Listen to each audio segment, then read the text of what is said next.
fraud database and what that means for you, and then take some questions and answers in terms of what you think this can be, what it will mean to you, how you want to get involved, and then we'll hear from our chief guest before we wrap up. So our program this morning is pretty straightforward, short and simple. We will make sure there's a recording available in case you want to put it out to anyone in your circles. That will be made available to them. So as we get started now, please allow me to welcome the Executive Director, Uganda Manufacturers Association, to come and get us started. Please welcome Dr. Ezra Muhumuza Rwanda as he comes. Give him a hand as he gets us started.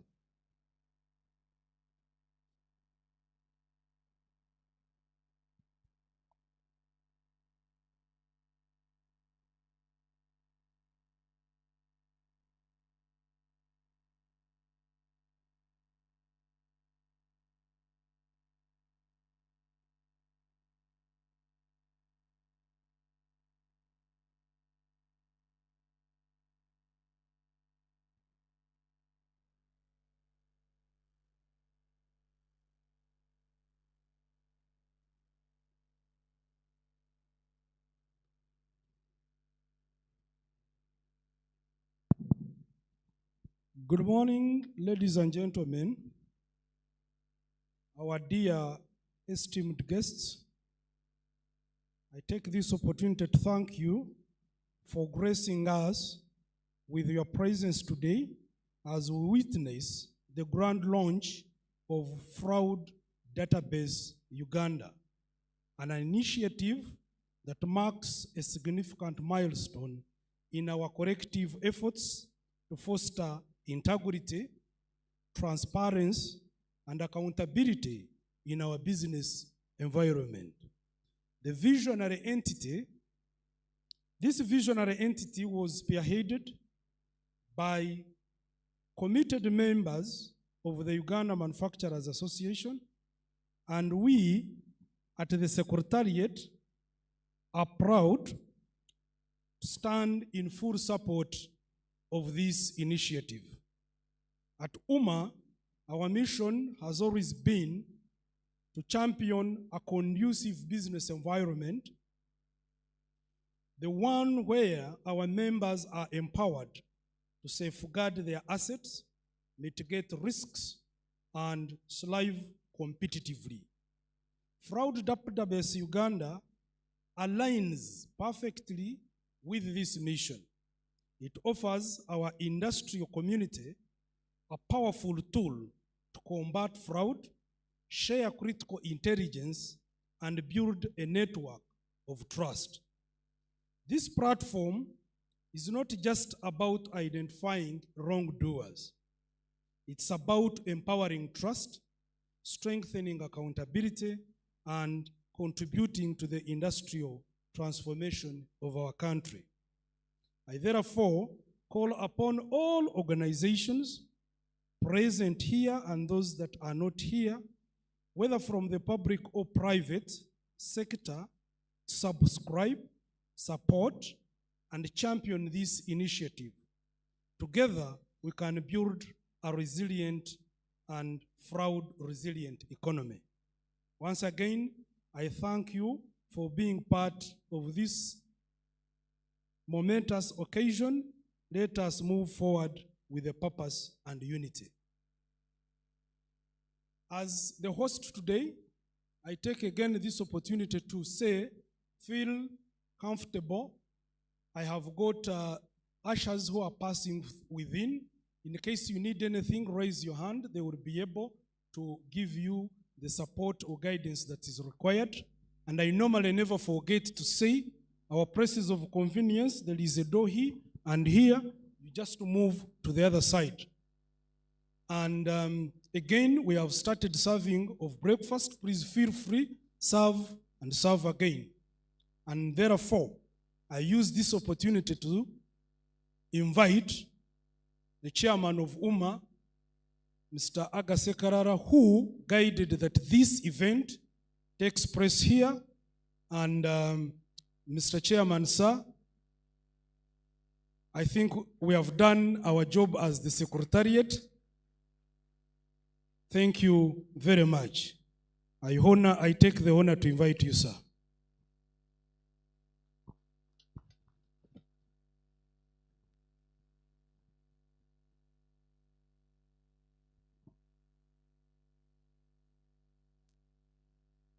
Good morning.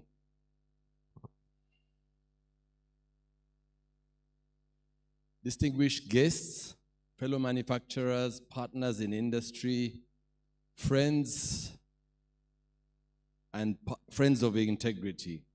It's a pleasure to welcome you to this important occasion. Not just to witness a launch, but to be part of something that could transform how we do business in Uganda. Thank you for showing up physically. That alone tells me two things. You care about protecting your business, or you have probably been burnt before. We've all had that moment. A supplier vanishes after payment, a contractor who turns out to be a ghost. Fraud is not just inconvenient, it's expensive, exhausting, and sometimes existential. Today, we draw a line in the sand. Fraud Database Uganda is not just a system, it's a shared defense mechanism. A community watchtower, a place where good guys link arms. Someone joked that doing business in Uganda feels like playing chess, but the pieces are moving on their own. That's chaos, and we're here to hopefully reduce it. Let's be honest, and let's call fraud what it is. It is theft of our resources, theft of company money, theft of hard-earned cash sometimes, and sometimes stock. It's just like a silent tax, one that eats our margins, delays our expansions, and scares off investors. And when businesses bleed, value chains break, and when value chains break, jobs disappear. We don't just want growth, we want ethical, sustainable, and inclusive growth.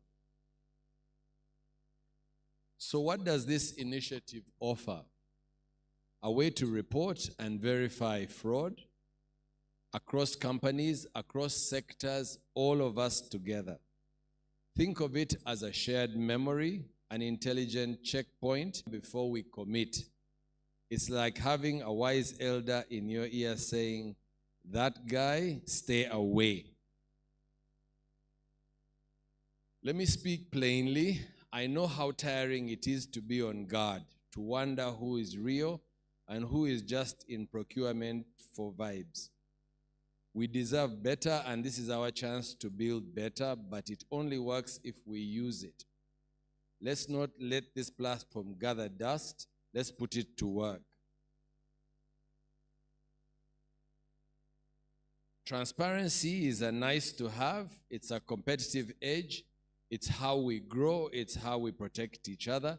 And yes, it's how we sleep at night. So here it is to fewer scams, more sanity, and a future where we don't just do business, we do business with integrity. Thank you all, and may this launch be the beginning of a safer, smarter, and stronger business environment for Uganda. Thank you for listening. For God and my country.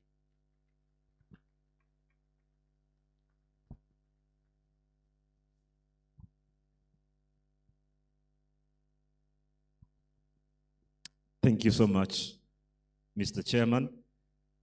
And a big thank you to you and the ED for helping us with managing the time. We had apportioned 2 hours each for both of you, so thank you so much for not going too far off. There's something left as it is. I had an experience about 3 or 4 years ago where, as a managing director where I was, we were doing some interviews to hire some people.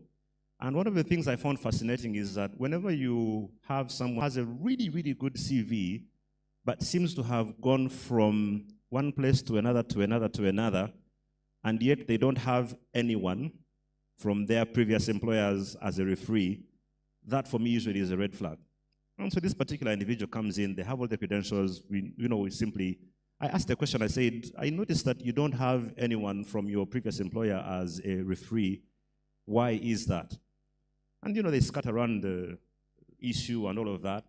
As it turns out, you know very well, Kampala is very small. If you know one person, you know all of them. And so you simply call and say, call George and say, you worked with this person. Tell me about them. And they instantly tell you, that man is a thief. Just like that man is a thief. This is what happened, all of that. Can you imagine being able to have that sort of intelligence where even in the database, beyond the other things, even being able to flag individuals who have been found to be very problematic, if I put it that way. That's why for me, the fraud database is a very exciting concept, and I can't wait to hear more about how it works. And to do that, allow me to welcome Jocelyn Kateva to come in her capacity today as the fraud database, not as Crestform, not as director, the Export Promotions Board, not any of her other portfolios, but today for the fraud database. You're welcome.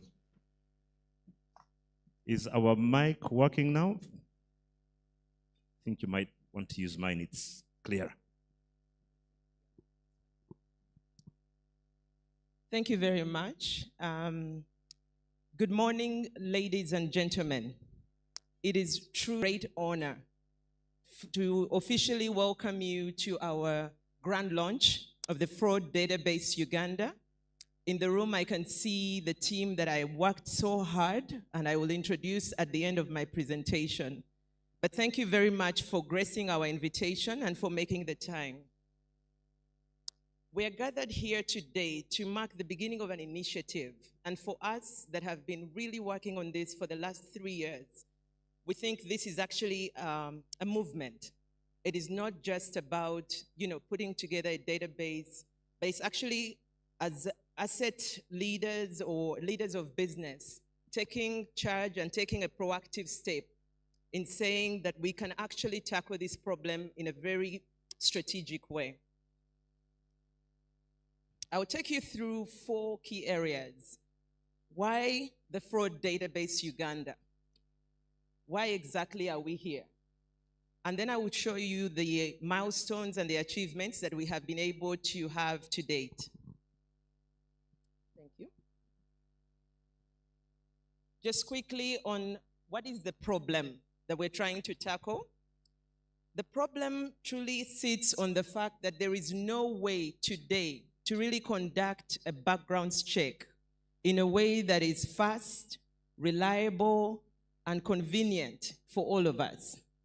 What we are seeing is that fraudsters are moving from one organization to the next, and they're actually causing significant losses.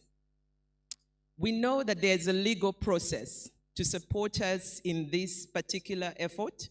However, our experience is that it tends to be tiring, slow, burdensome, and in several cases, a lot of our cases get dismissed. We also have a situation around, as business leaders, we tend to mishandle a lot of the information during investigation. And so we find ourselves not quite getting the support that we need. Our solution, let's get ahead of this problem. Let's try and be proactive. Let's try and avoid the problem.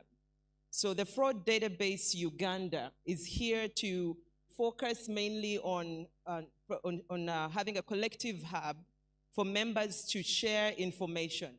Every single one of us who are leading businesses, we've had fraud incidents historically.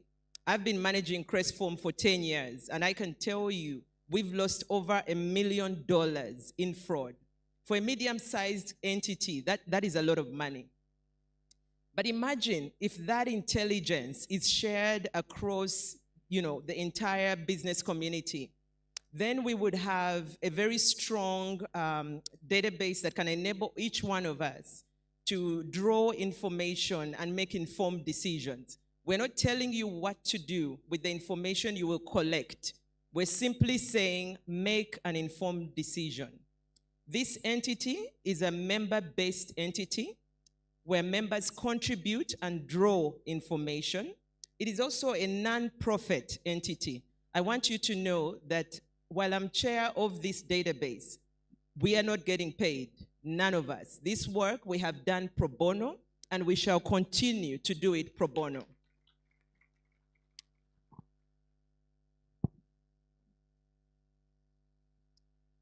The other piece that I mentioned was, when the incident actually happens, then you're sort of lost in terms of how you handle it. So the other solution is that we intend to have training. So we want to be able to support our subscribers with, before you contract, so this is before you have an employee signed up, a contractor, a supplier, business partner, what sort of information should you be collecting?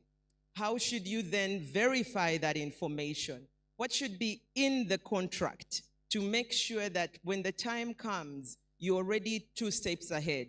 Then during the contracting, so as we're all seated here managing businesses, we have contracts with different players. What sort of audits should you be conducting? What sort of policies should you have in your organization? How strong is your whistleblower policy as an example? How do you make sure that you can quickly catch on some of these incidents that are probably already in motion in our companies as we sit here?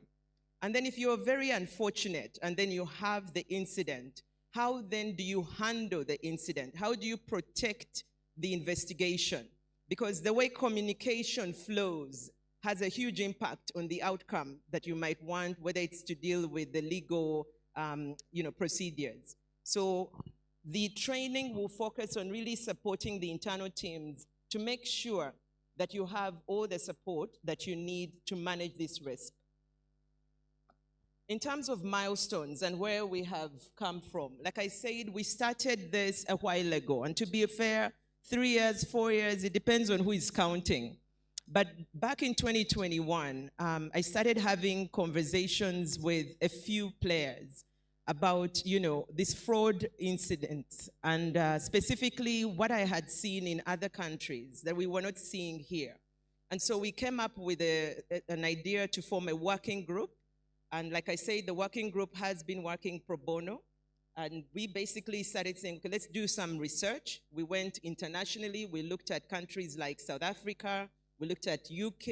We looked at India. We even reached out to these players in these countries and had multiple discussions. Many of them actually graced us by giving us demos of their solutions. And so we moved on until we got to the place where we said, we now think we have the solution that we actually want to deploy. And this particular solution, we were really pleased to find out that Standard Bank, the parent company of Stanbic Bank, together with FNB in South Africa, had actually spearheaded this 25 years ago. And that's how we got to this place and decided, let's register an entity, let's push forward and actually see this here in Uganda. And so our solution is going to be a digital solution. And what that basically means is that there will be a very skeleton entity that will support in terms of onboarding, in terms of the any sort of disputes that someone might say, oh, wait a minute, I shouldn't be there, handling that mediation exercise. But for the bulk of the actual work that will be helping all of you, if should you join, is actually going to be deployed digitally. So the South African Fraud Prevention Service has been at this, like I say, 25 years. So they have, a system that members can upload on their own. They will have to make sure that when they upload those fraud incidents, they meet a set criteria. It has to be confirmed fraud because we don't want malice here. We want, real incidents. And so we want to have a police report supporting that claim. We want to have an investigation report signed off, preferably by a chartered accountant. Why? Because chartered accountants are there to help us confirm the financial loss and therefore give that, credibility to the claim that is being put forward. And so those 2 documents or 2 sets of information are the bare minimum that have to be put and uploaded when that incident is uploaded. the beauty of this particular software is that companies can actually have multiple users. So you can decide the user rights for the different users. You can have the ones that are viewing only. You can have the users that actually have the rights to upload on behalf of the business. And then you will be able to go in and using the search engine, say that, okay, Jocelyn Kateva, I want to know, has anyone said anything about her in this database? You would put the name there. It also allows us to search in future with national ID information, which we're grateful that government has made a very great effort in giving us unique identifiers. You would be able to put all that information, run the search engine, and then you will get pop-ups. So you will be able to see which entity is flagging Jocelyn and what exactly is it about. But remember, the purpose of this is to help you make an informed decision. We are not telling you what to do with the information you find. You will then decide and factor in that information in your decision on how you proceed. So we really feel very, very, very bullish about this particular software because, like I say, 25 years already being used by entities that are also here at their head office. So entities like Stanbic Bank, Absa Bank, MTN, Woolworth, I mean, the list is actually very long. They also have government entities like the Revenue Authority and Home Affairs. So this really, should we actually bring it here, will allow us to leapfrog our effort instead of starting from scratch. This is really what we're trying to do. We want to catch up. In terms of the road ahead, so today, our biggest ask is that, one, we use this time to learn more about the Fraud Database Uganda. We'll have a Q&A question time, so please ask any questions. If you haven't had the answer to the questions that you have, we can also be reached later. Our website is up and running. We've got our email address that is going to be clearly publicized. So we are here and we are ready to answer the questions you have.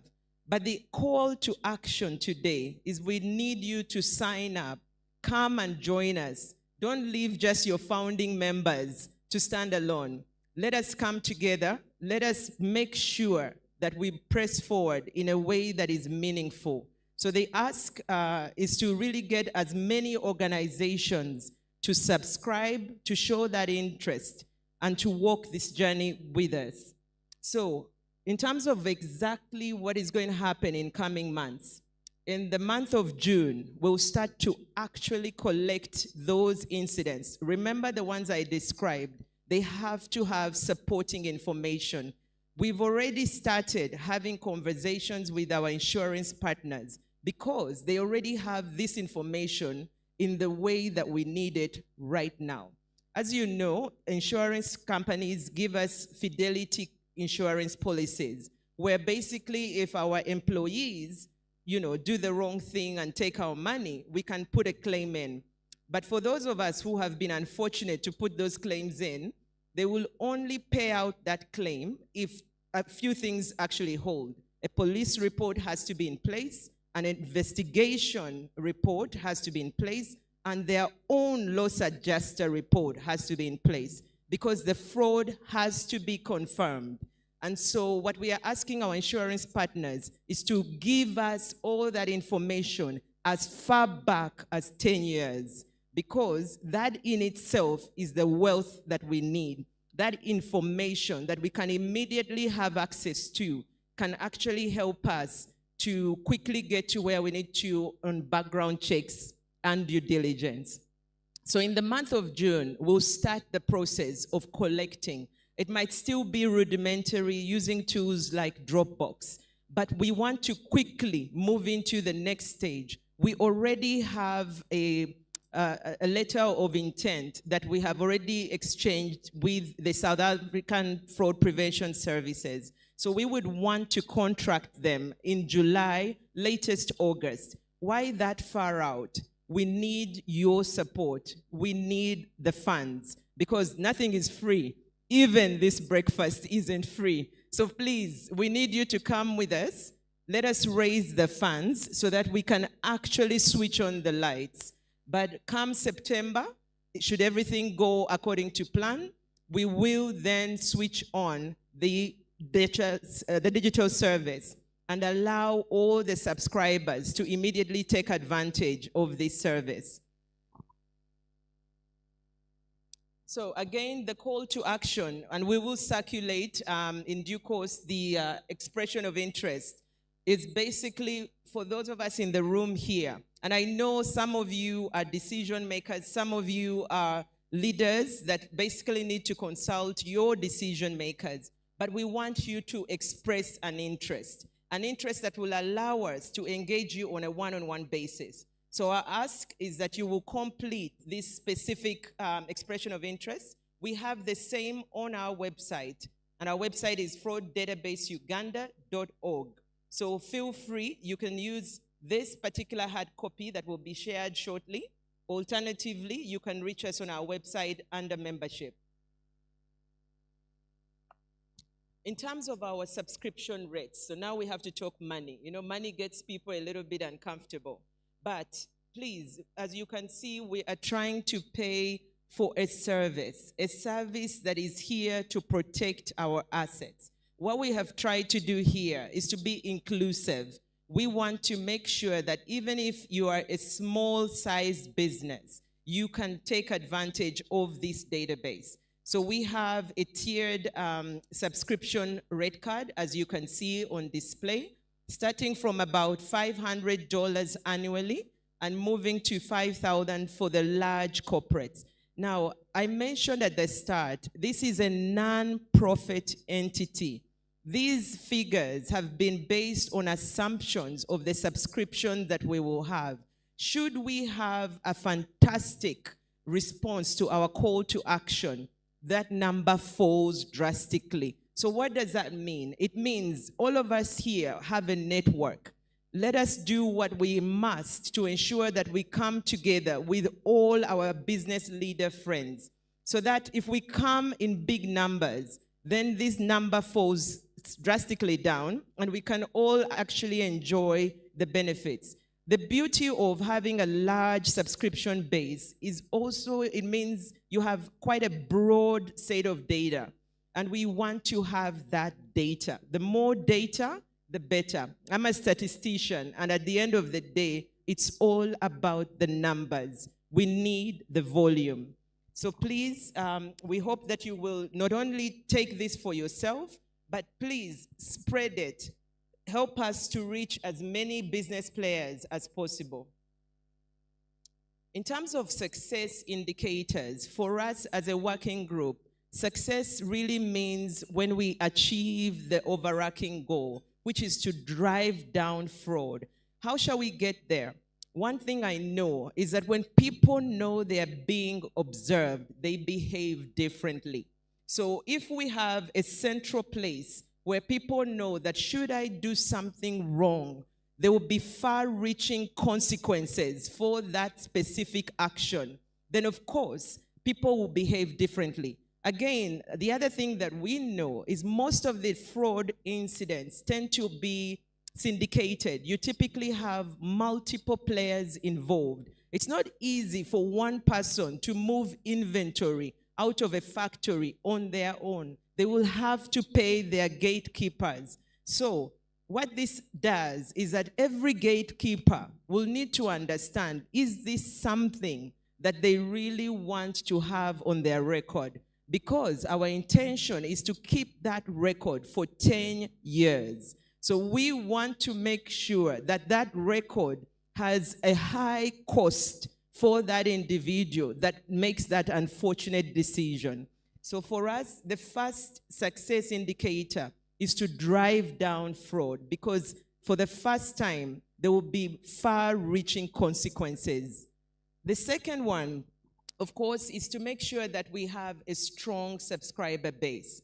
We know the number of manufacturers that are existing. We have here at UMA thousands that are already in our membership. I actually chair the member committee for Uganda manufacturers, so I know that list. My ask is that we at least get to 50% penetration hopefully today, but if I have to wait, I will wait, but at least 50%. Because at the end of the day, the solution is only as good as how it's embraced. So we ask that we come together and really push back on managing this particular issue. The last point is around partnerships, and I'll pause here for a little bit and try and explain. There is good efforts that we are seeing in trying to handle these issues. From the legal side, of course, our courts out there are working tirelessly to help us bring justice for those who have lost or been harmed. But the reality is that process, I said, is slow. So I had the opportunity to speak to the gentlemen and ladies that are in charge of the ULII. It is basically a digital database that is recording all the judgments that are sitting across all the courts in Uganda. So we thank the Justice Ministry for putting in resources, because they actually have this information as far back as the 1920s. Can you imagine the wealth of that information? So what am I talking about? We're talking about for those cases that have actually had a conclusive judgment, we will be able to pull that information should we get our partnership in place. So we have started that conversation and we intend to finish it, because there is an opportunity to actually do what they call an API and draw in real time from that database. The other partnership, which maybe I should just go to the next slide, has to do with the Uganda'S Association. They too recently launched their own financial sector anti-fraud consortium. Now, while that is so specific to their sector, what we have learned is that these fraudsters actually jump sectors. So when someone takes money from, say, the banking sector, it enables them to have, for lack of a better word, an intandikwa for another sector. Tomorrow they will pop up as a manufacturer, or the next day as a distributor, or as a logistics player. They morph. They don't necessarily move from bank to bank. So what we are asking the Bankers Association is that we applaud that effort, but we would love to pull that information as well. So we want to work with the Bankers Association to pull that through. The Uganda insurers, I already mentioned this, and we have spoken to a few insurance players. Some are in the room today. Again, we want those fidelity cases that you're already sitting on. Those ones that you paid out because you confirmed that they were indeed fraud incidents. We want to mine that information yesterday and quickly make it readily available to our subscribers. And lastly, Interpol. A lot of us have to do police clearance or good conduct. We want to evolve and ensure that you are drawing from us the information that you are using to actually make that decision. So again, these are partnerships that we are at different stages of engagement, but for the representatives that are in this room, that is our intent. Our intent is we want this database to be very robust, to be well informed, and to be something that will actually be meaningful for everyone. I just want to pause and thank our founding members, because honestly, we would not be here if they were not giving us the support and the resources that they have extended so graciously to us. And they are displayed here. There are some CEOs that are actually in the room. We shall hear from them shortly. But I wanted to make sure to acknowledge each one of them, because we have walked this journey for the last 3 years and put in a lot of time, effort, and money. Thank you very much. A special applause for them, please. And to my working group, I have had the privilege to chair these very senior legal professionals. I am the only non-legal here. And I know they're in the room. I want Charity, please stand up. Yes, you have to stand up. I know Judith, please, I can see you. And last one is representing LP. He's the partner, managing partner for LP. He's here standing in for Francis and Eddie, who are not in the country. but we want to thank each one of you. I know Philip Karugaba is somewhere. Is he somewhere where he can stand? Thank you. Thank you so much, because your time has been amazing. You have put in intellectual support where some of us just fell short. You have made sure that we have been respectful of the law. These senior professionals here, these are very leading professionals in this country, and I am grateful for your time, because none of you got paid for all the 3 years that we have drawn on your expertise. Thank you. You can sit down. And so that is the end of my presentation. I wanted to keep it nice and short. And I want to invite a few of the founding CEOs that are in the room. Mr. Daniel Maika extends his apologies from Total Energies. He's got quite some senior leaders in the country, and so he's not able to be here. But having said that, we do have a representative, so I will ask Charity, because you've been part of this and you are with Total, if you can come up together with George Arodi from Uganda'S. We have Henry Mambwe from Binzika Poultry International, and Mr. Ramesh Babu from Kiboko Enterprises. If you can come and take your seats.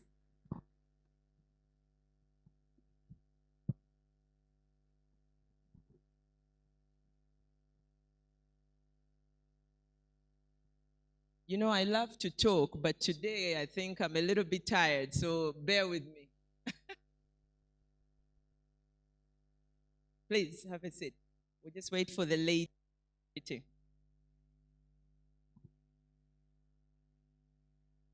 And Philip Karugaba, can you please come as well? Philip, you will help us to, as our senior counsel, any key legal questions, please come through. I know Philip wants to hide, but no, not today.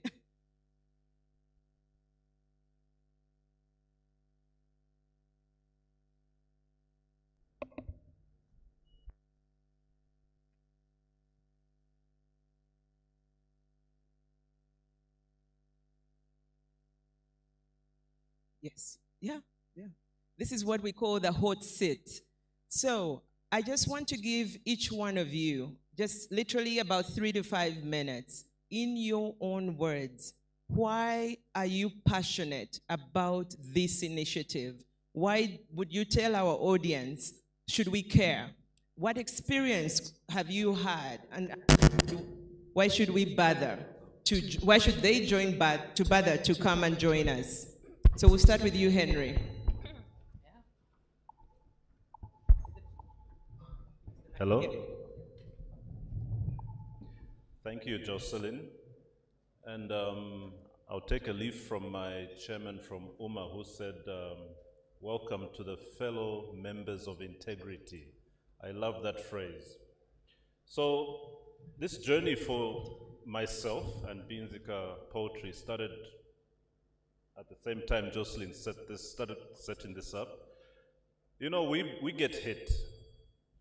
You have individuals who you trust, and you don't trust them, because all of a sudden they've walked away with 5 million, 10 million, 100 million, 500 million, and off they go.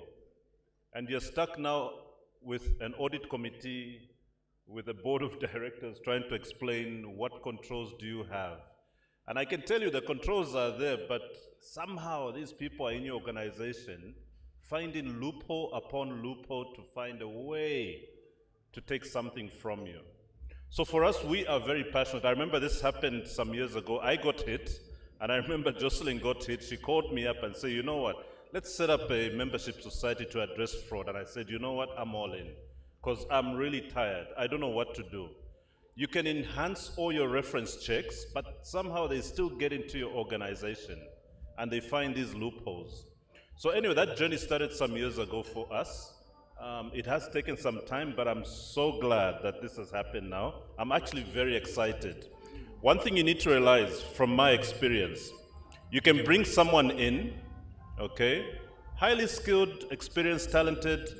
Within a year or two, they've taken something from you, and it's very disappointing. Next thing, they jump to another company in your industry, or as she says, they cross sectors, and it's quite disappointing Now, then you start wondering, how come they've employed that individual?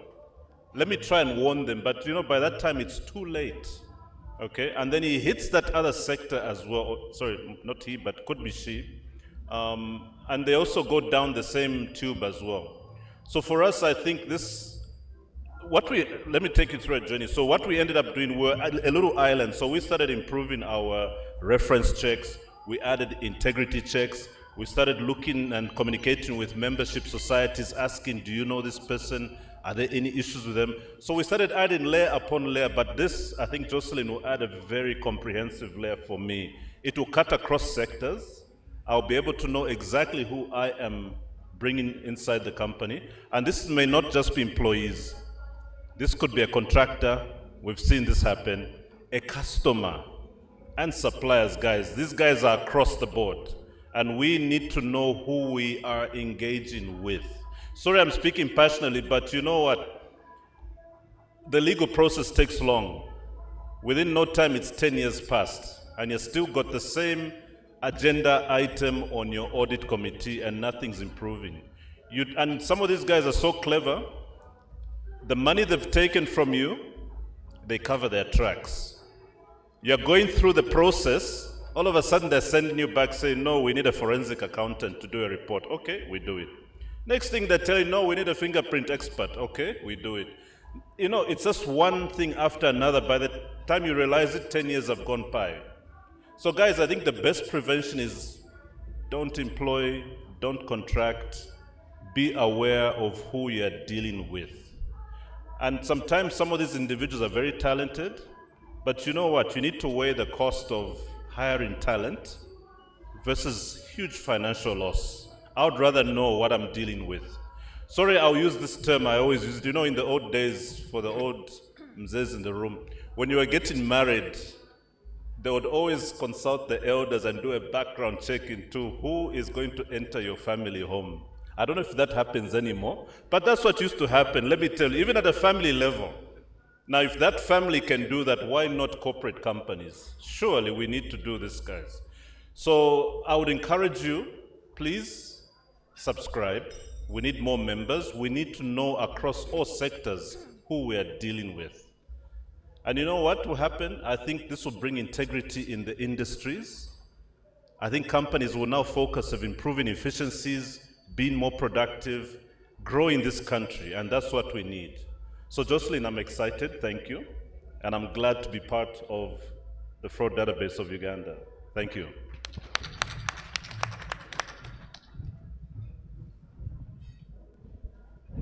Thank you so much, Jocelyn. To start with, I just need to appreciate you and the team that made this happen. I think it's something which is really been handy. Okay. When you got in touch with me about 3 years ago that you are intending to create such a body, we really onboarded very pretty quickly, because by that time when I joined Uganda, this company, Uganda'S, in the year 2017, I found when we're just like a bedrock of fraud. And I just realized that the legal processes really can take a very long time and can really be draining, just the way you mentioned. And because of that, I felt that it was important for us to actually be able to join the cause. Really, I think when it comes to the fraud, it deprives the business of the capital. And these people, just the way somebody has mentioned, they are really very, very smart. We deal in iron sheets and have reported quite some big losses. But the main thing is that how can we be able to have a specific platform where we can be able to smoke out the fraudsters who are jumping from one company to the next? When you go to this particular company, if you look at this particular fraudsters, they exude amazing eloquence during interviews. Very, very eloquent people. Very, very eloquent. And on many occasions, HR normally have this solace in talking about reference checks. Can I be able to go to the past companies to be able to know what this person is? But what I've seen in the past, even the people who write to us from various companies to be able to have a reference check about somebody who's supposed to join them. I see a lot of laxity in terms of writing as it is. You just say that, oh, sometimes I don't want to be the person who is going to mess up the career of this particular person who worked with that for a very long time. And because of that, you don't give the thrust of the information that would be able to help the other party make some kind of judgment on the person they are recruiting. To talk about Uganda'S, there was a case when I joined Uganda'S, the company bought for me a brand new car, a 4-wheel drive, and a driver. This driver, after 1 year, went to the company on a weekend and told the security people that I sent them to go pick the car because the car was needed very early in the morning for servicing. He took the car somewhere, and the car was not seen again. He went into some kind of maybe drink spree, must have collided with other people. But the main thing is, just recently, I think last year, when I was having some kind of meeting in one of the member organizations of UMA, I found the same driver driving an executive of one of the company, and I couldn't just tell them because also for me, I didn't want to spoil the source of income for this person. But I just realized, oh my God, this guy should just be careful about their dogs and rats in the company. So those are the things that really happened.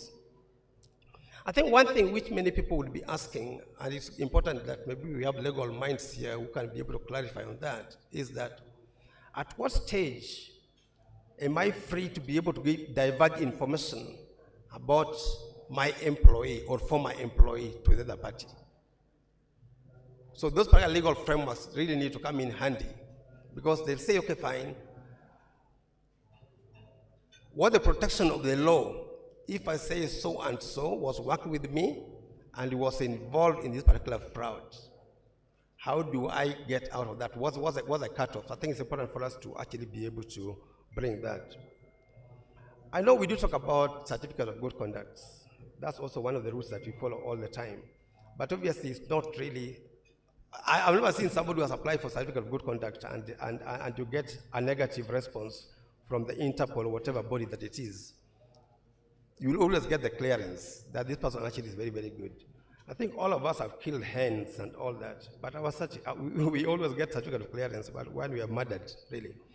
So I think we are very, very happy to be among the founding members of this database Uganda, and we'll just urge you to be able to join the queue and help us be able to bring down the cost of subscriptions so that at least we can have some kind of platform which is robust, which can be able to be used as reference point when you are actually bringing somebody on board in your company. Thank you so much.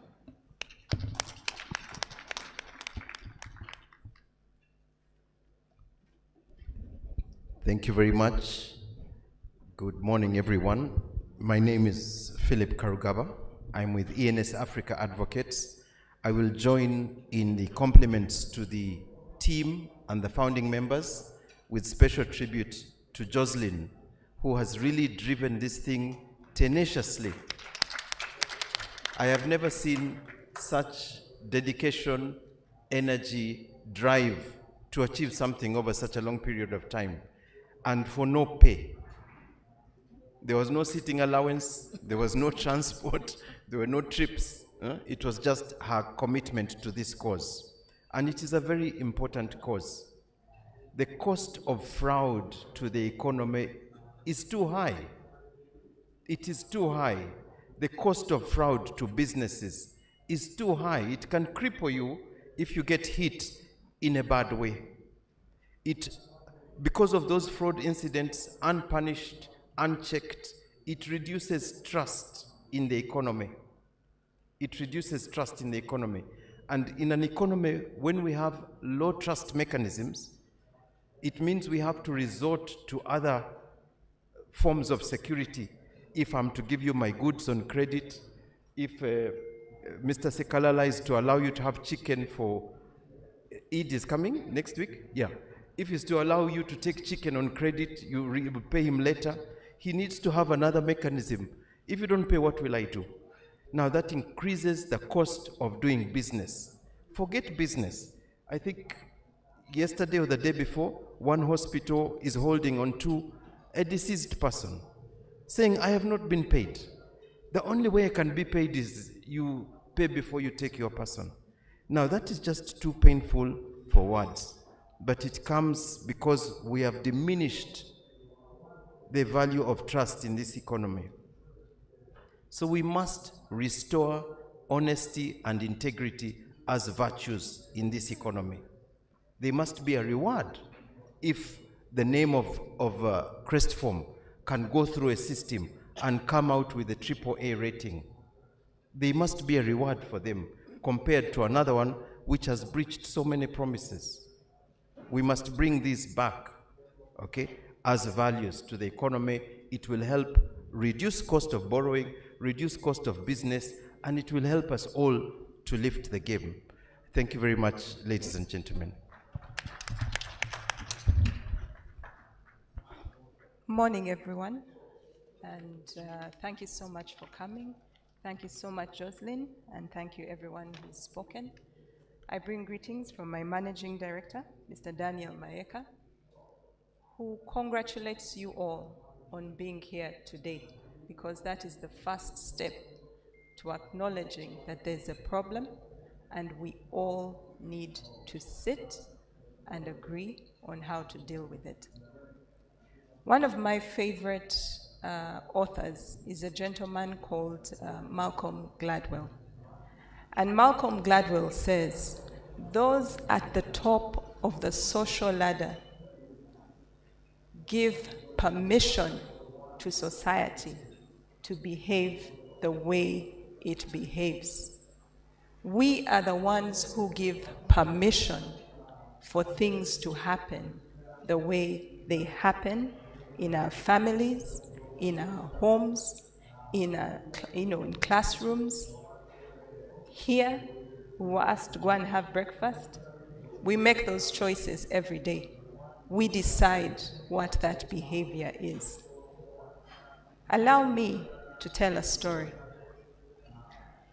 In 2019, Total Energies uncovered an $8 million fraud that had been going on between the years 2016 to 2019. And they did this through a forensic audit. We discovered that false collections were being made on our bank accounts, and this was being translated into fuel, which was being sold at the fuel stations. This story has hit the press time and time again because we are in court.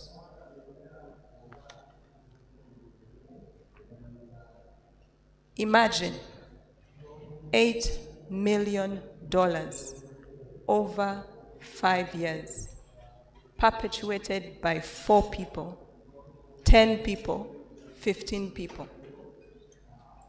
This is not small money. And that $8 million, which in Uganda is about 32 billion Uganda shillings, was only what we uncovered. But what we found was the internal staff, like Jocelyn said, it's a syndicate.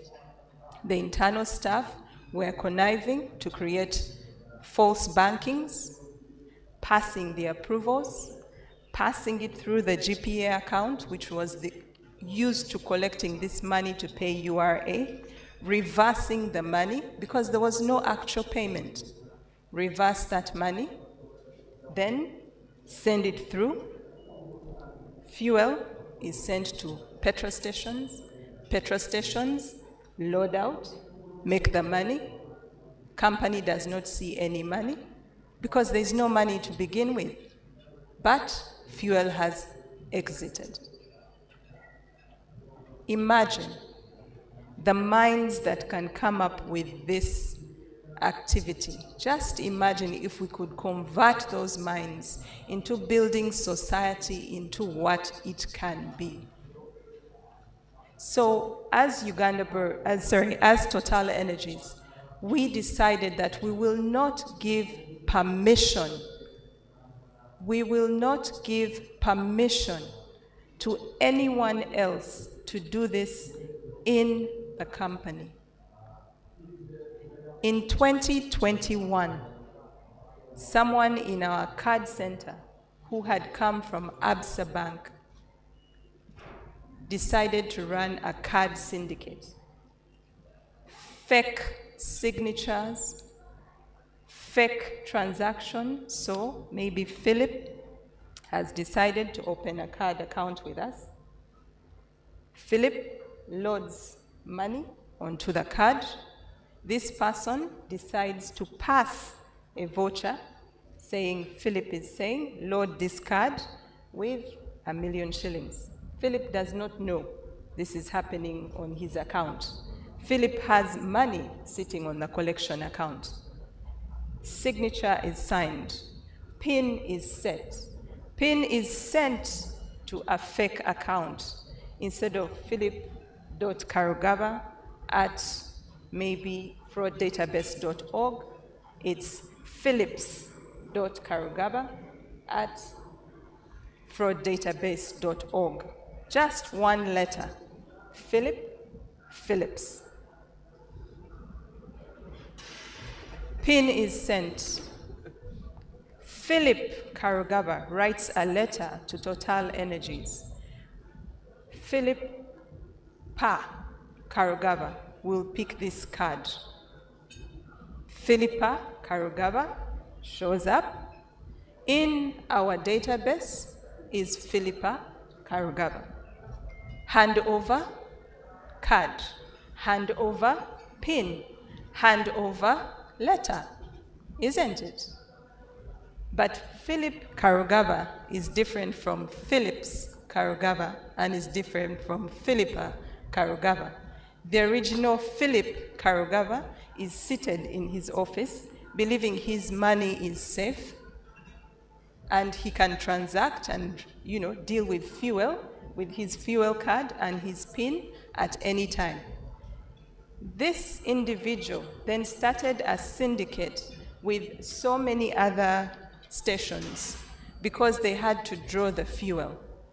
So we investigated with the help of the Uganda police and other companies and found that actually their staff were conniving to draw funds illegally using their fuel cards, but knowing the system in each of those companies, we're changing names and administrators of names and things like that.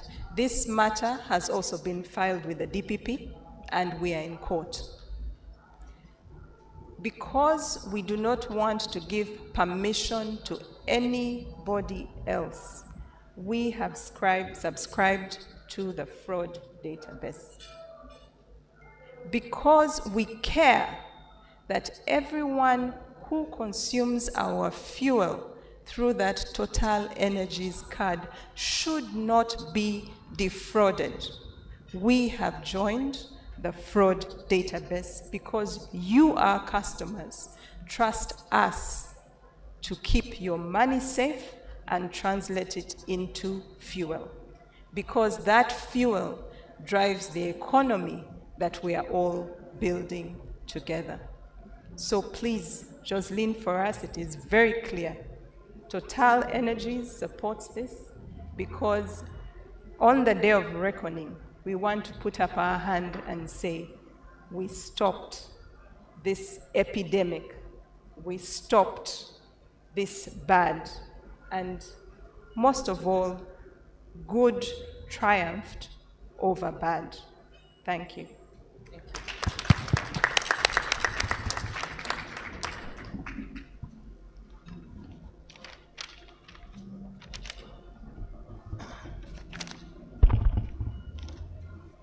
Good morning, Chairman, Uma, distinguished guests, colleagues, and partners. It's a great honor to stand before you today as we mark historic milestone, the grand launch of Fraud Database Uganda, a platform that represents not only innovation, but courage, accountability, and collective determination. Let us start by acknowledging the painful but critical truth. Fraud is not an abstract risk. It is a very present and costly reality.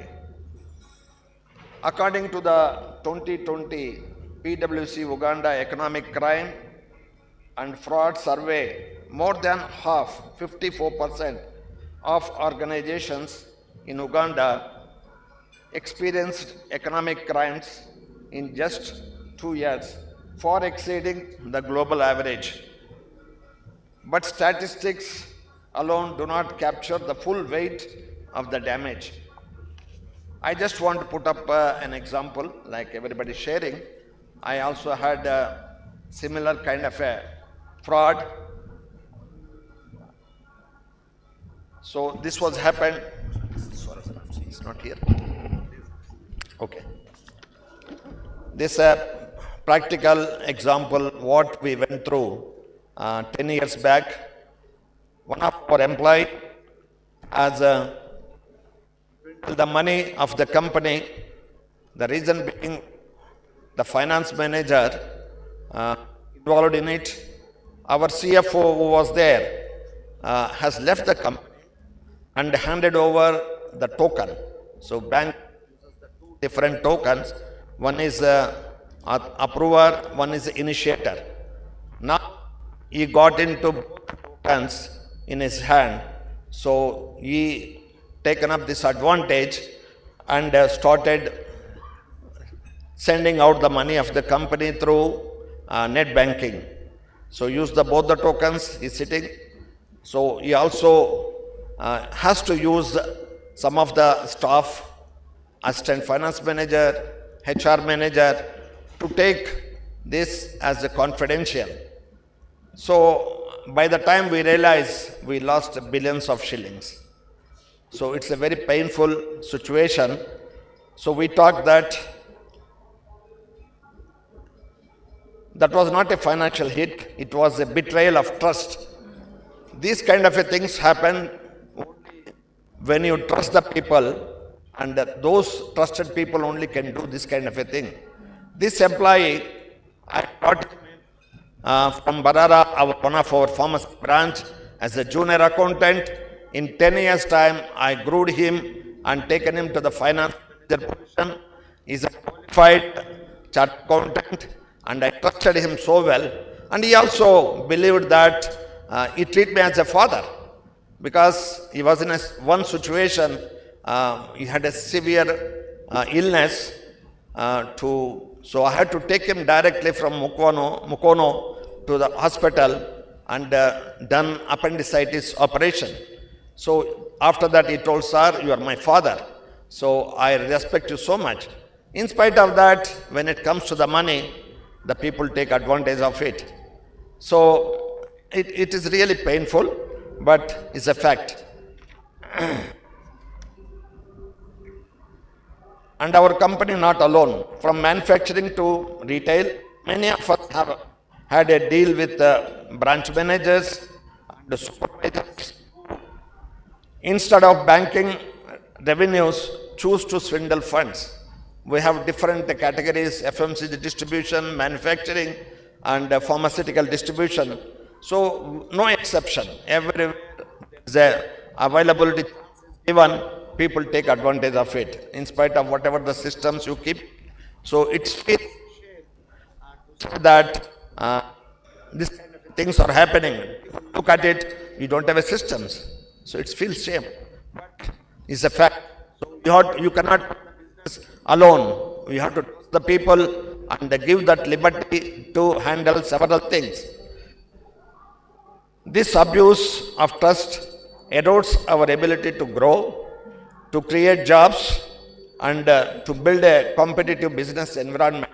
This is really a fact. But today, we push back. Today, we say enough. With the launch of Fraud Database Uganda, we now have a powerful, real-time digital tool that enables verified information, sharing about confirmed fraud cases, across companies and industries. I want to thank Jocelyn for taking up this initiative. We sit in the board of UMA, we always talk. She also had a bad experience, and I also had a bad experience. And also, I say that these cases, when you put a criminal case, it takes years. 10 years the case is going on.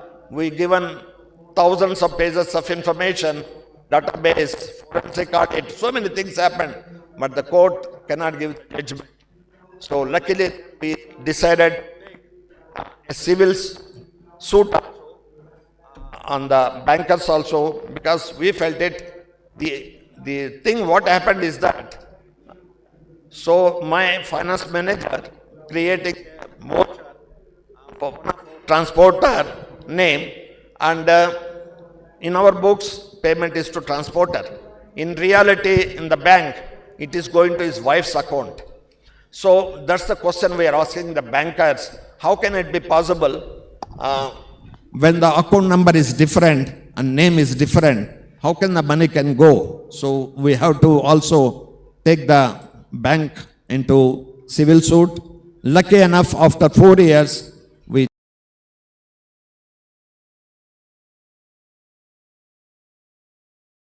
the bankers also say that it's a negligence from your side. Also, you not put up the proper controls. Yeah, but whatever is there, at least something has come from civil suit, and the criminal suit is still going on for last 10 years. We hope we get attachment of, he has built up a lot of properties in Mukono with our money. So we given all the information, we hope we recover more through criminal case. A mechanism to prevent repeat offenders from simply job hopping their way across companies. This is the biggest things they do after doing the fraud. A deterrent effect, because now those who fraudsters, an organization knows that their actions could follow them across sectors. With this initiative, they can be followed wherever they are there. So they cannot go also if they use our database. And most importantly, a foundation for cross-industry trust and collaboration. This initiative, spearheaded by committed private sector players under the Uganda Manufacturers Association, is a testament to what we can achieve when we refuse to normalize corruption and instead build systems of integrity. Let me thank all the founding members, especially those that suffered major losses, yet choose to run their pain into purpose. Your courage is commendable. Your leadership is transformative. Going forward, I urge every company represented here to sign onto the anti-fraud charter, commit to information sharing, and help grow this network. Fraud is too costly to fight alone, but together we are stronger. As we unveil this database today, let it serve as a warning to fraudsters and a beacon of hope to ethical businesses across Uganda. Let it mark the start of a new era where transparency is rewarded and fraud has nowhere to hide. Thank you and congratulations to all of us, and special thanks to Jocelyn.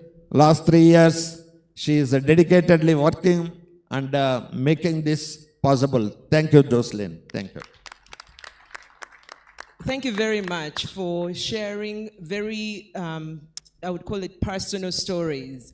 And I have another founding member, CEO, that is seated, who is actually the chairman of UMA. It's not that I wanted to diminish his voice. It's just that today he's wearing 2 hats. So, Chairman Aga Sekalala, we acknowledge you. We thank you for standing with us and for the support you have given us. I just wanted to emphasize, one of the key benefits of this initiative is that we'll be able to draw on these kind of examples And when we talk about the training, that training will also have over time case studies, because I remember specifically in I think it was 18, when I joined the Total Energies board, and actually at the time I think it was Obi who was the MD, and he was telling us about the fraud that was happening there. And I sat, as I don't know, as a bystander, and I was like, oh, it's Total Energies, after all, they have so much money. I actually, took it seriously, but not that seriously.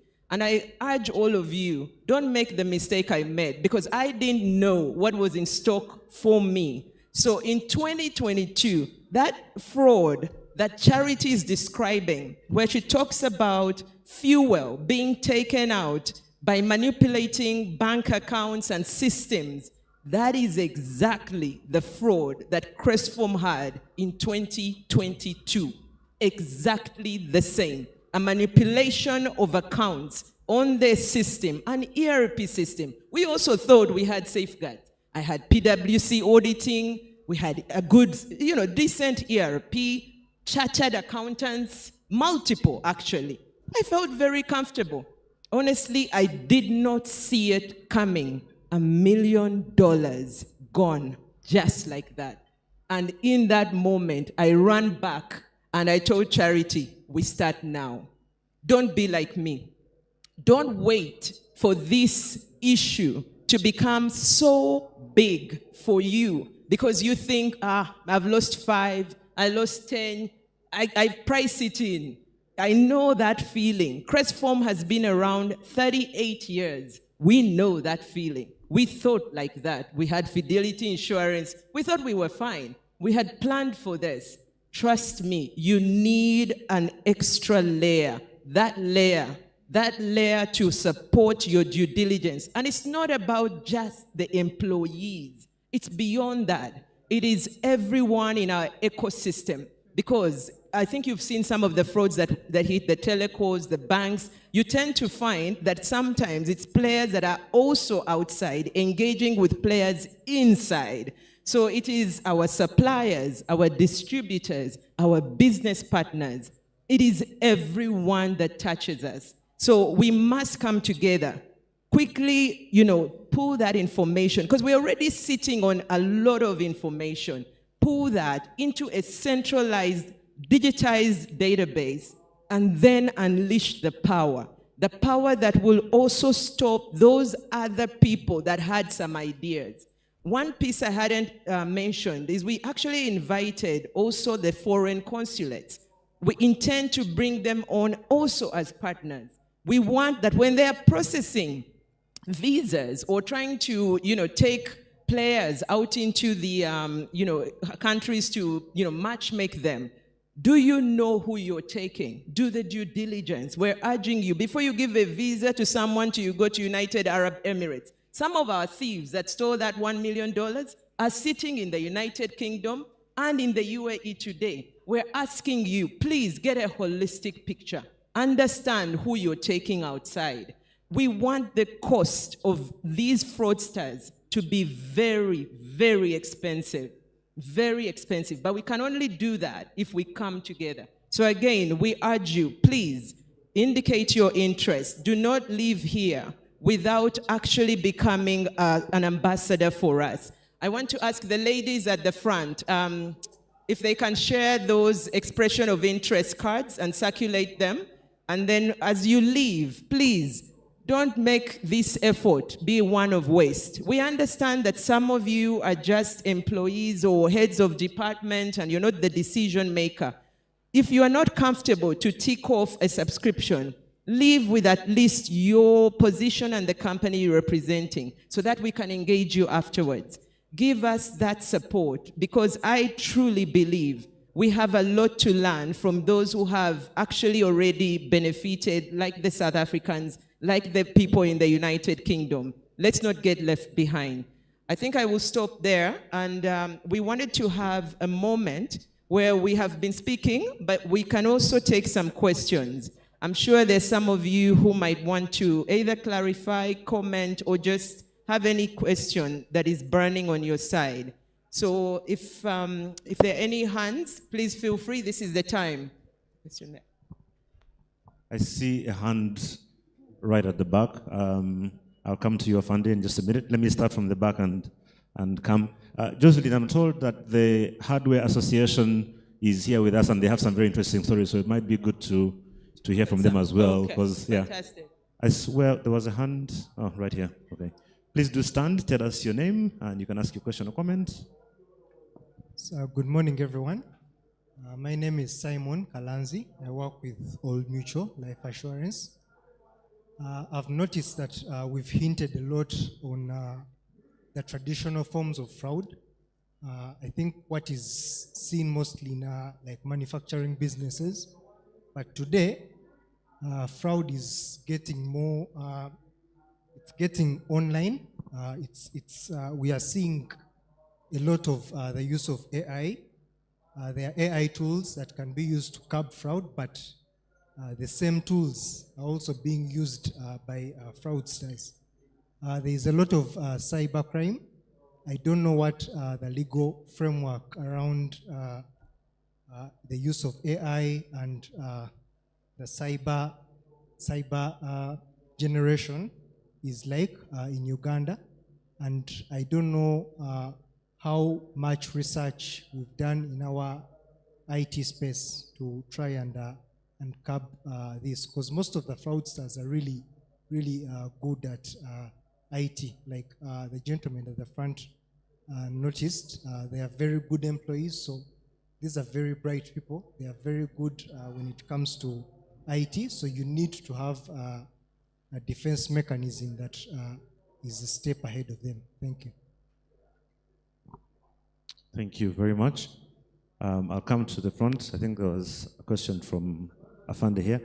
I'm told that we have a representative from the Kenya High Commission with us today. If you could please stand so we can recognize you. You're very, very welcome. We have someone from the Tanzanian High Commission as well. Thank you so much for being with us. And I'm also told we have representatives from the Bankers Association. I think Centenary Bank is represented here, wherever you are. You're very welcome. Good morning, everybody. My name is Yusuf Sewanyana. I'm a Senior Commissioner of Police. I'm a Deputy Director at Interpol. I think I've come with my brother, Fred Enanga. We are working together. First of all, I must thank the organizers for this initiative innovation. For us at Interpol, every day we are bombarded with the requests from manufacturers, from business community about fraud, seeking mutual legal assistance, sometimes extradition for people who have defrauded and have gone abroad. From the panelists there, I heard that every time you are recruiting, you interface with us, see whether you are good citizens to work with us. Now what I see, we are getting another point of reference in case we are giving certificates. So I would like to know what are the implementation mechanisms such that we can tap into this innovation, and also what are the legal frameworks which allow us to tap into this such that we can deny some of these bad guys our good certificates in case we had to have a crime-free society. I thank you.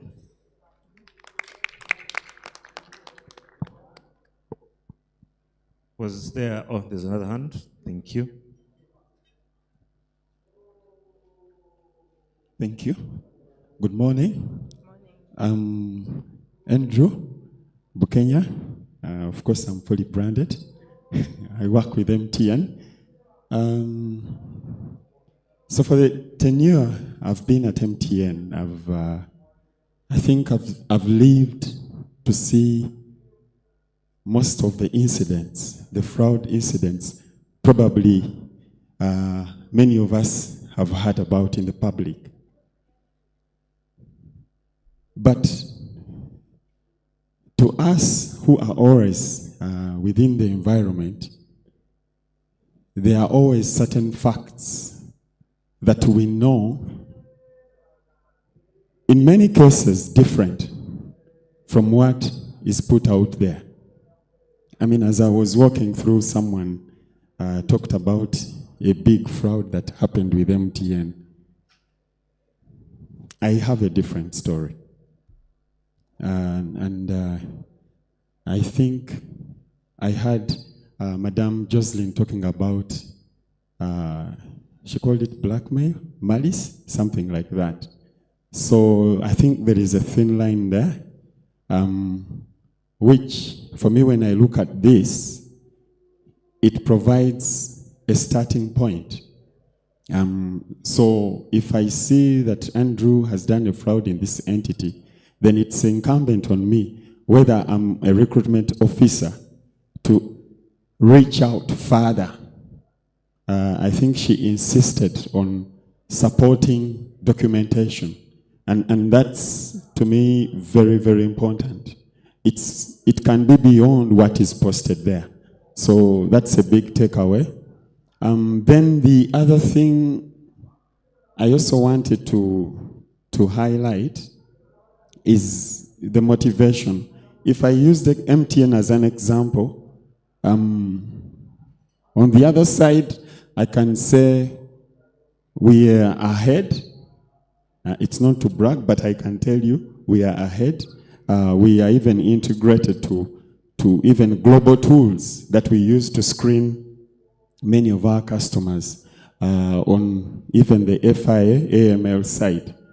But when I look at the manufacturing industry and the kind of frauds, I think I had a good elaboration on how sophisticated frauds have become.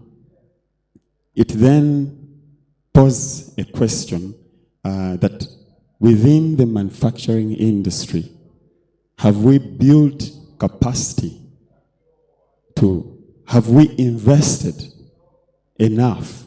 And for me, when I look at this, it's one of the ways. You can choose, they displayed the annual subscription amounts, but the question is, how do you make sure you have the appetite to invest? Because it's easy to wake up when you're hit and you realize the price is higher.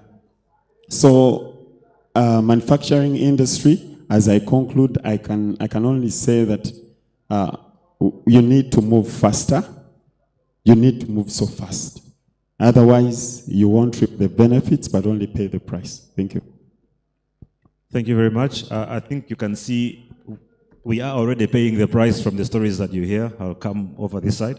As I do, Jocelyn, there's some questions here. I don't know if you're able to take note of them. It's quite a number. I think what we'll do, let's first answer the two that were asked. And I thank the gentleman from MTN for that comment.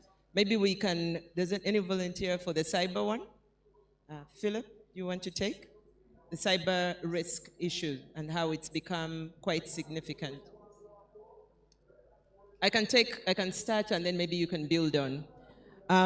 So yes, the fraud incidents are broad, right? There is definitely, with technology becoming what it's becoming, we are seeing a very strong risk around cyber risk. And it comes in different forms, you know, from something as simple as what, I won't call it simple, what Charity described about Philippa Karugaba, and Philip Karugaba, and just using, you know, the tools that are available to sort of, you know, make it very difficult. I had a similar one for one of our suppliers, where the supplier is based in Uganda. They have letters of, I think, LCs that I have with Stanbic Bank. But somebody played with their email, sent an instruction overseas requesting for placing an order for goods. And then the goods were shipped, but the banking documents came to Stanbic. And so they I was told, come and pick your documents, your materials are in Mombasa. And she was like, I didn't order anything. And so she was able to uncover that someone was misrepresenting themselves and using the digital tools to present a different face to a global supplier. So the truth is, those issues are there and are growing. What we're here about is, to the extent that we can, capture all this information, understand, once you have information, you can analyze it. You can then say, okay, here is the type of risks and the way they present themselves and the kind of players that are tending to be vulnerable to them. And therefore, when we go to train, we use the case studies and actually help our members to say, here are some areas that you want to pay attention to, some safeguards that you can put in place to ensure that you avoid that risk. So we need to have that information come through in order for us to understand how to get ahead of it. I don't know, Philip, did you want to add something? Thank you, Jocelyn. I think you've covered it. The fighting of the cybercrime will be there, but ours is a database to capture, using public information, whoever has been involved in that. Okay? And it will start, it is necessary that we have good information. Good information. If it is coming from an employer, okay, he must submit candid, good information. Mr. Gulshan of African Alliance, if I, as your board member, do something wrong, you should report and don't say, be careful when you're dealing with Mr. Karugaba. You say the man claimed allowance for a trip he didn't make, and therefore I had to let him go. We have to be candid. It's not enough that when you discovered I took Mabati, I returned it. We have to be candid. This system will start with good information and work only with good information. Thank you very much. Thank you. There was another question. I think I've forgotten it. Where is Mr. Mwine? You coming through? Thank you. My name's Tiawa Bas. The chairman of CHADA. CHADA is the Construction Hardware Dealers Association. For us as the hardware dealers, we have had our share from fraudster. And that's what made us come together. We found that as hardware dealers, we are being defrauded each day by our customers. You find somebody takes goods, constructs a building here, the next day does not pay, then he's in another hardware, then there he does not pay, he moves to another person. So when we found that out, we thought that although we are competitors, but it brought us together to say that we should share this information. And we try to share the information. So when we had this, we are very, very excited, and we are more than willing to join and see how far we can push it.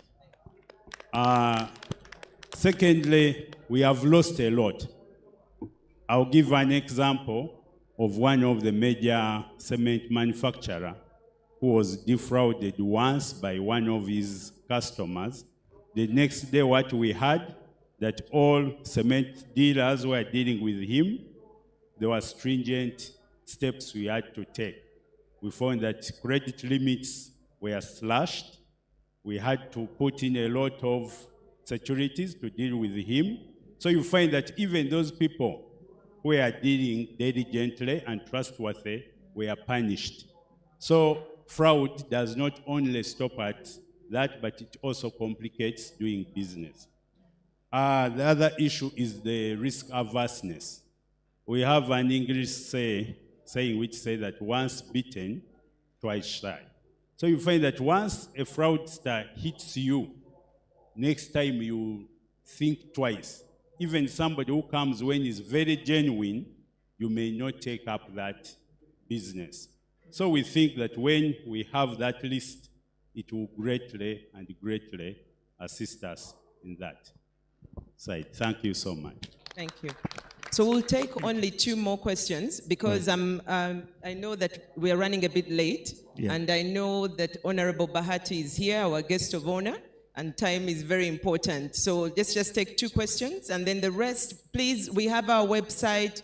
You send us that information or questions that you have. Do visit the website. They ask a list of frequently asked questions as well. But we would like to hear from you. Right. So 2 more. I'll do just one here, and then I'll go to Afande Nanga, and then we'll come back.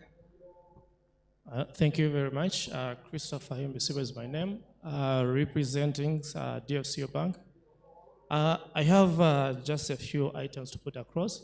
One, I would like to thank you for this initiative. I think the last time I started to look at it was at Standard Bank, and I think you engaged us a lot. I think there was a lot of energy on it, engaging the South African team to get to that about the fraud database. I was part of it. I think I later jumped off, so I commend you for that. Now, during that time, I think we had one item which was to do with the legal issues to do with exploitation of data, or the public data we put across. I'm going to assume the legal team that you have on the ground must have looked at that. Then another one, I'd like to make a suggestion. We are putting out information that is public, and we know very well the legal system takes very long. When you look at some of the issues which are being addressed, sometimes information takes long to become legal. I would like to make a suggestion on incorporating a whistleblowing platform in the same. Legal can look at it and see how it can become acceptable, so that if there's a case ongoing, and internally as the company you've already established did this fraud, but it's pending public or legal processing, it can be put in there or addressed in a certain way so that other members can access it. Because when you look at most of the fraudsters, I've done work to do with fraud risk management in around 6 years. You realize most of the frauds, either that has not gone public or they have covered it. You gave an example of a driver. Now, if there was a platform for the person to do what? To whistleblow or talk about it. Most companies have their internal whistleblowing platforms, but they are not out there. So we could have that as well. Then another one, UBA has also something like a database. I would like to suggest a strong collaboration with UBA so that we can pick all that information. Thank you very much. Thank you very much. As I go across to Afande Nanga, I should point out, as Next Media, we ran a campaign over the last 2 years. Some of you might have heard of it, called Better Steady. And it was to fight fraud using mobile phones. And one of the interesting results that came out of that was with MTN and the Bankers Association and Bank of Uganda, we were able to reduce fraud using phones by 87%. And thank you very much. It's actually commendable. The 13% that is remaining is simply the people who already had SIM cards that had been duplicated, that they are still using. And I'm sure we'll be able to get rid of even those. Afande Nanga. Yeah, thank you, MC, and our dear Honorable Minister and all members. From Interpol and International Relations, we'd like to greatly welcome this initiative because we register an increase in cyber-related fraud and economic crimes. And we do welcome this platform because of the actionable and real-time information that you'll be providing. But a fraud, the way it is evolving, it is actually calling for better countermeasures. And with the information that you'll be providing, I don't know how much countermeasures, tools you'll be availing to our members. Because what we realize from our investigative and intelligence department is that some of our companies, organizations, manufacturers are not as aggressive in their approach in fighting fraud. In a number of cases, we've noticed that the investment that you put in safety and security is minimal in comparison to the amount of profits that you make. You go and find that the hackers are always a step ahead of us. They are getting the latest AI tools to hack into a number of company systems. And when you go in, you find that most of our companies, manufacturers, are vulnerable. The other thing that we really need to talk about is that most of these frauds are insider instigated. You find that there is always conspiracy and collusion within the companies. And what these companies do is that they prefer protecting the image of their companies and their brands. They don't want to indicate that they were hacked into and such amount of money in billions and dollars were stolen. We've had the problem with one of the banks here. A hacker has repeatedly hacked into their system and stolen billions of money. We've arrested the guy, taken him to court. The bank doesn't want to come out and testify so that the thing can continue. They sweep it below the table. And if we still have this mentality and philosophy, even if we have this tool, this platform, fraud is not going to be fought. We noticed that most of these companies prefer disciplinary measures. Somebody is dismissed, somebody is sacked, without going into the criminal aspect of it. So that's what we're saying, that please, let's get these companies to adopt this aggressive. Let's avoid shame and come out strongly and fight. If you show people that you're very aggressive in your approach in fighting crime, they will respect your company. But at the same time, these things come out, you hide them behind the carpet, and these hackers share this information amongst themselves. They'll come back again and hit you repeatedly. So let's try really to see how supportive we can be and how aggressive we can be in this fight. Interpol, we are available. The certificates of good conduct that you see we give are only for those people who have zero criminal records. If you have a criminal record, you don't qualify to get a certificate of good conduct. Thank you. Thank you very much for those words of guidance. And I have taken note, and I'm sure my working group has taken note. We clearly have a lot of work, and we intend to engage both Interpol, police, and definitely Uganda'S Bankers Association. But like Philip has said, we need to start, and that's what we're doing today. Let's start, let's have those conversations, and then we'll make this a much better initiative. I want to excuse our guests from the stage and then ask our chairman to introduce our guest of honor. Thank you.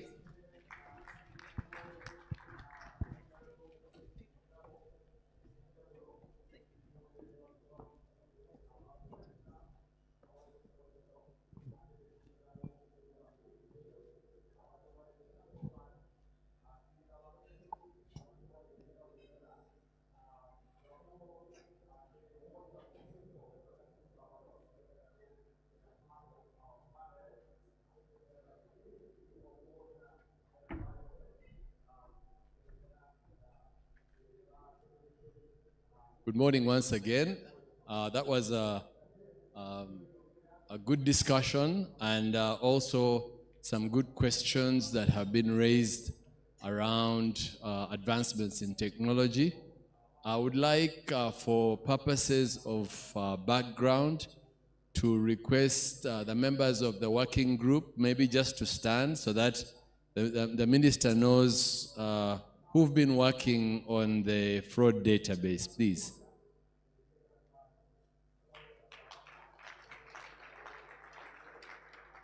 Honorable Minister, this team has been working for the last 3 years in response to a disease, a cancer that affects us all.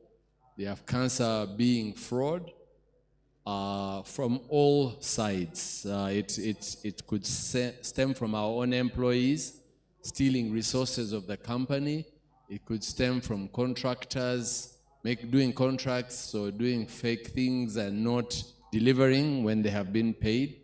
It could be suppliers who've been given contracts to supply, and it could be customers. It's omnipresent, Honorable Minister, and it has driven the need to set this up. This team has done a bit of background work. They have benchmarked across various territories. They've gone to India, South Africa, the UK, and most countries in the region, and have developed a solution which is in conjunction with a fraud society in South Africa that they will be working with mostly in terms of technology. I think the work is an ongoing work in progress, but the urgency, the need, as you hear from the members and the people that you can see here today, is yesterday, it's last year. So that's why we have decided, let's start the journey, and under the auspices of UMA, we have launched this fraud database today. I hereby would like to take this occasion to invite you to say a word to the team, and we have a chance to listen to your views. The Honorable Minister.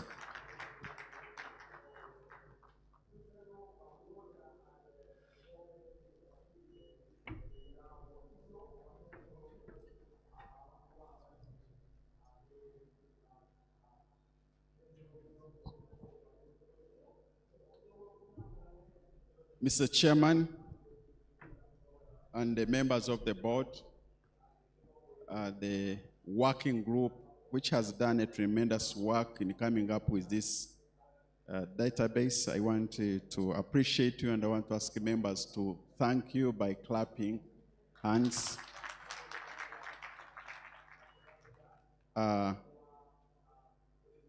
Mr. Chairman, you forgot to introduce me fully.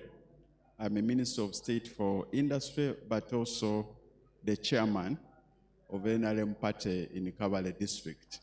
That is very, very important because it happened last week. It should be mentioned. And also to say that I hope you will not accuse me of fraud.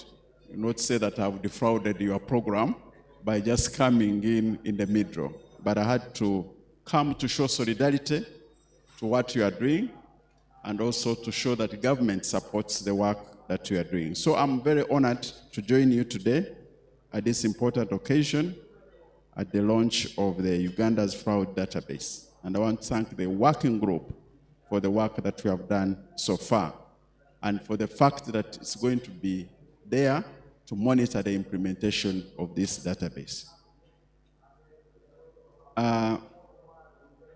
I also want to say that government is working on a number of initiatives to support similar efforts. For example, we have a lot of problems when it comes to the elections. President Museveni mentioned it before that in 1962, the late Elia Kategaya voted. He was a member of the UPC. He voted, first of all, he was underage, but also he voted 8 times. He was underage, but at the same time he voted 8 times because there were no efforts like this. That's why our government now, we are working out a system to ensure that we really make sure that each person will vote once, not twice. And you saw what happened in Kawempe, though when we say this, you people refute, I don't know why you refute, but we were cheated in Kawempe. We were cheated last elections. So fraud is not only in business, but is everywhere. So I'm happy that we are coming up together to sort out this issue. I consider this event not only timely, but also vital to our shared mission of fostering fair, transparent, and enabling environment for commerce in Uganda. And I think this also will complement the recently passed law of the competition in the industry. Fraud is not just a criminal act, it is a serious impediment to development. It distorts markets, it undermines fair competition, discourages investments, and robs our economy of that trust it needs to function effectively. The launch of this fraud database is therefore a strategic and welcome tool. It makes a significant milestone in our collective journey towards data-driven governance. This platform will allow for the tracking, profiling, and prevention of fraud across institutions, both public and private. In doing so, it will not only deter misconduct, but also provide a foundation for evidence-based intervention. So as we grow our economy, it's important that we put in place systems that will help not to discourage investments in our country. Our ministry is fully committed to this cause. We believe in partnerships and in using modern technology to enhance transparency and accountability. And as Mr. Enanga said, especially with banks, when these fraud activities take place, don't get scared of coming out, because that's one of the things that we see. You get scared that maybe people run away, will not be sure about their money, but you can work with government and make it public and arrest these people, and still people will trust you when they know that actually you're doing something about what is happening instead of letting it under the carpet. So I want to assure you that we will continue to support initiatives such as this that align with the vision of our economy, and will work closely with regulators, private sectors, and civil society to ensure that this tool is widely utilized and continually improved. We are also reviewing and strengthening policy frameworks that discourage fraudulent practices and promote a culture of compliance and good business ethics. So to the stakeholders, all of you are here, I urge you to make full use of this platform, to share data, don't get scared, to take part in building a culture of integrity across all levels of business and governance. This database is only as strong as the commitment we bring to it. Together, let us turn this tool into a national asset. And as I said, government is trying as much as we can also to integrate all the data that we have. And I think the banking sector, you have done so well by having issues of the Credit Reference Bureau. So I hope all these systems can integrate, and when they integrate, it will be very easy to fight fraud. But all this also will start with the values that we have as a society, the values that we give our children, and also the value system that we build in different sectors. So I'm very honored to be part and parcel of this launch, and I want to encourage you to continue the discussion even when I have left, because I had to come. I was just informed a few minutes ago, but the importance attached to the manufacturing sector and the importance attached to this matter, I had to come and be with you. Thank you so much, and may God bless you. Thank you, Honorable Minister. I'll ask you to stay on the platform so you can do a group picture with the working group. I'll ask Chairman Sekalala, Vice Chairman Senkumba, if you would please come, and the working group. Honorable Minister, you know that fraud is a serious problem when the ruling party can be cheated in an election. That highlights just how serious this problem is. By the time the NRM can be cheated in an election, then you know we have a serious issue to deal with. So I'll ask our working group to come, and the rest of our partners. George, you need to be in this picture. Please do come.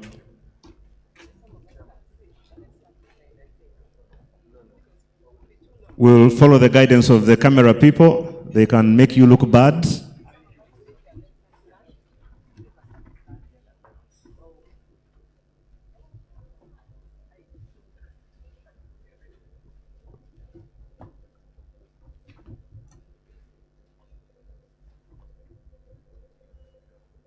And this picture, of course, also serves as a key moment and the highlight as we launch the fraud database. So we can give a big, big hand clap, not just to the Honorable Minister, but to the working group as well for the incredible work that they have done. And we'll do another picture. You can never take too many pictures.